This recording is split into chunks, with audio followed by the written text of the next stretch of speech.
ito doon sa confidential information na lumabas. Kung yung confidential information hindi nga nila inintindi, hindi nila inintindi, Your Honor, ito pa na nagdudumilat na drug test result na ito talagang hayagan na talagang nanatala. Kaninong drug test result yan? Kaninong drug test result? Kay kay President Bongbong Marcos nung siya po ay kandidato pa. Kailan niyang ginawa? Nandiyan po yung pecha, Your Honor. Doon sa... So ngayon, tinatanong mo...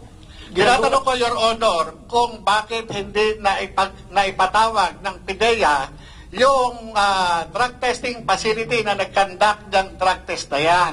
Drug testing facility na yan. You want to say something? Go ahead. Your Honor, can I just say something regarding the drug test? The agency in charge of monitoring and regulating drug testing centers is not the PIDEA. It is the Department of Health. And I also checked with our laboratory service, kapag 2 minutes lang daw po yung lumabas yung results, it means negative. So hindi na kailangan ng confirmatory test. So talagang 2 minutes lang kailangan.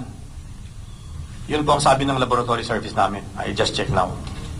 2 minutes lang, labas ka ng result. Sir, kapag 2 minutes, wala pang wala pang lumalabas, negative na yan. O wala pang reactions, negative na yan. So there is no more need for any confirmatory test. Okay. 2 minutes.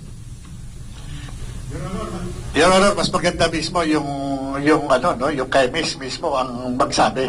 Hindi lang po yung sabi lang. Para at least malinawan po, Your Honor. Yung kausap mo is kausap mo is chemist? Yes, with our laboratory service, Your Honor. Pangalan? No, he was formerly with the compliance service, part of his job. Director Carion, Your Honor. Director? Carion. Carion? Yes, Your Honor. Derek? Si Derek? Yes, Your Honor. Andito ba? No, sir, he's in the office. We are communicating with him.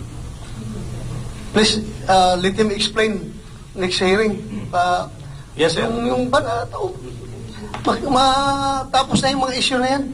Of course, sir, we haven't seen the report yet. We would like to know who conducted the drug test.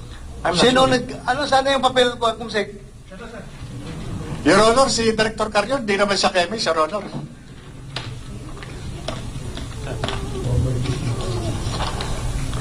Former, siya? Carion is not a chemist. No, Your Honor. He was, I think he was laboratory service, director of laboratory service before. Right now, he is my chief of staff and concurrent chief of the public information office, Your Honor.